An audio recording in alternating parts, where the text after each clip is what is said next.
বাসায় মেহমান এলে সারা দিন প্রচুর কাজ করতে হয়। আবার কোরবানি ঈদের দিনও কিন্তু সারা দিন অনেক কাজ।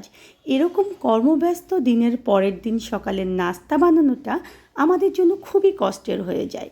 আর আজকে তাই এগুলোর সহজ সমাধান দেব। আসসালামু আলাইকুম, আমি কাউসারা নূপুর। সব সময় সব কিছুর সহজ সমাধান দেওয়ার চেষ্টা করি। আর তাই এরকম কর্মব্যস্ত দিনের পরের দিন সকালের নাস্তাটা কিভাবে সহজে বানাতে হবে সেটার সমাধান দেব। আসুন দেখে নেই। 150 গ্রাম পরিমাণ মুগ ডাল একটু হালকা ভেজে নিয়েছি, আর 150 গ্রাম পরিমাণ মসুর ডাল নিয়েছি। মানে 300 গ্রাম পরিমাণ ডাল আমি ধুয়ে একদম পানি ভালো মতো ঝরিয়ে নিয়েছি।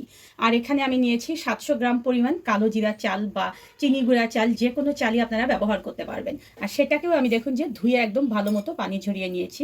এখানে আমাদের কাঁচামরিচ লাগবে, পেঁয়াজ লাগবে, আর কয়েকটা দেখুন যে গরম মশলা, ছোটো এলাচ, বড় এলাচ, দারচিনি এবং লবঙ্গ নিয়েছি। আর কাঁচামরিচ কিছু আমি দেখুন যে আস্ত নিয়েছি, আর কিছু ফালি করে নিয়েছি। এখন চলুন চুলার কাছে চলে যাই। চুলায় হাঁড়ি উঠিয়ে দিয়ে সেখানে দেখুন যে আমি হাফ কাপ পরিমাণ সরিষার তেল দিয়ে দিচ্ছি। আপনারা এখানে কিন্তু সয়াবিনের তেলটাও ব্যবহার করতে পারবেন, তবে সরিষার তেল দিলে এই খিচুড়িটা খেতে অসম্ভব মজা হবে। এখন তেলটা যখন দেখবেন যে একটু হালকা গরম হয়ে গিয়েছে, তখন পেঁয়াজ কুচি, এখানে 1 কাপ পরিমাণ পেঁয়াজ কুচি আমি ব্যবহার করেছি। আর কাঁচামরিচের যে ফালিগুলো রয়েছে সেটাও দেখুন যে দিয়ে দিলাম, এবং গরম মশলাগুলো যে রেখেছিলাম সেটাও দিয়ে এই পেঁয়াজটাকে হালকা বাদামি বর্ণ হওয়া পর্যন্ত আমরা ভাজবো। পেঁয়াজটা যখন দেখবেন যে একদম হালকা ব্রাউন হয়ে গিয়েছে, তখন এর মধ্যে দিয়ে দিচ্ছি আমি ধুয়ে রাখা ডাল। আর ডালগুলো কিন্তু খুব বেশিক্ষণ ভিজিয়ে রাখার দরকার নেই, জাস্ট ধুয়ে নিলেই কিন্তু হয়ে যাবে। আর এখানে আমি ধুয়ে রাখা চালগুলো দিয়ে দিচ্ছি। এখন ডাল এবং চালগুলোকে আমি ভাজবো। তার আগে এখানে কিছুটা লবণ দিয়ে দিতে হবে, কারণ লবণটা অবশ্যই কিন্তু প্রথম দিতে হয়, নইলে কিন্তু দেখা যায় যে এই চালের মধ্যে লবণ ভালো মতো ঢোকে না, তখন খেতে ভালো লাগে না।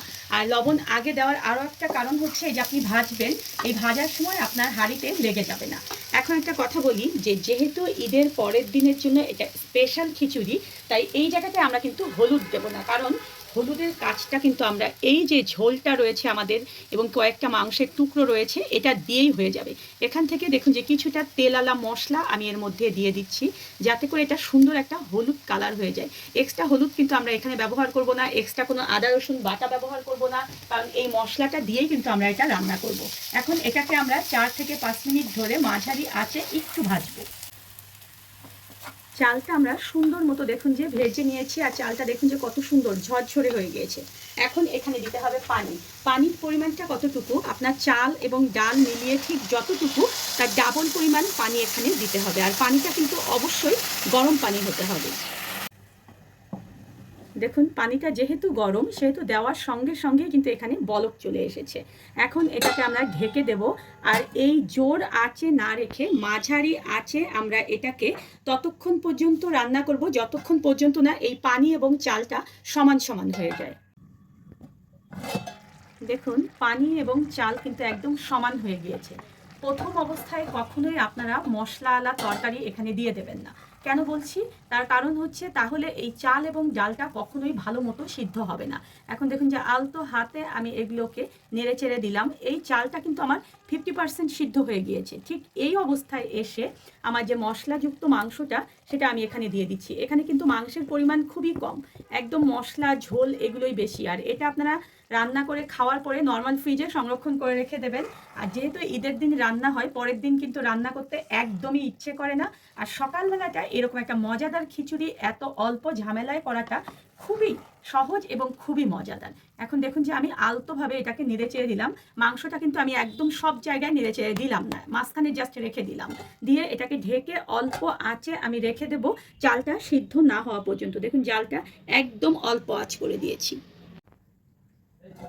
ঢাকনাটা খুলে দেখে নিতে হবে যে আপনার এই খিচুড়িটা চালটা সিদ্ধ হয়েছে কিনা। আর অবশ্যই মনে রাখতে হবে যে নিচে যেন লেগে না যায়। আমার চালটা কিন্তু একদম সুন্দর মতো সিদ্ধ হয়ে গিয়েছে। এখন এই অবস্থায় এটাকে আমি ভালো মতো নেড়ে চেড়ে মশলাগুলোর সঙ্গে মিলিয়ে নেব। ভালো মতো মিলিয়ে নেওয়ার পরে কয়েকটা আস্ত কাঁচামরিচ দেখুন যেখানে দিয়ে দিচ্ছি, এটা সম্পূর্ণ ফ্লেভারের জন্য। আর এখানে আমি দিয়ে দেবো কিছুটা বেরেস্তা। আমি এখানে 1/4 কাপের মতো একটু বেরেস্তা দিয়ে দিচ্ছি। আর বেরেস্তা খুব সহজে মাইক্রো ওভেনে আপনারা করে এরকম দেখুন যে জিপার ব্যাগ বা এয়ারটাইট বক্সে করে ফ্রিজে সংরক্ষণ করতে পারবেন এবং যখন প্রয়োজন তখনই কিন্তু সেটা দিয়ে আপনারা রান্না করতে পারবেন। আর এখানে আমি 1 চা চামচের মতো দিয়ে দিলাম গরম মশলার গুঁড়ো। এটা আপনারা বাজার থেকে কিনে দিতে পারবেন কিংবা আমার চ্যানেলে পারফেক্ট গরম মশলার রেসিপি দেওয়া রয়েছে ডেসক্রিপশন বক্সে, আমি সেটারও লিঙ্ক দিয়ে দেবো। আপনারা বেরেস্তার রেসিপিটাও ডেসক্রিপশন বক্সে পেয়ে যাবেন। এখন এটাকেও দেখুন আলতোভাবে মিলিয়ে নিচ্ছি। আর এই খিচুড়িটা কিন্তু একদম ঝরঝরে হবে না, আবার দেখা যায় লেটকা টাইপেরও হবে না। হালকা হাতে দেখুন যে এটাকে মিলিয়ে নিয়ে আমি এটাকে দমে রেখে দেবো 5 মিনিট, এবং 5 মিনিট পরেই কিন্তু আমার খিচুড়িটা একদম হয়ে যাবে।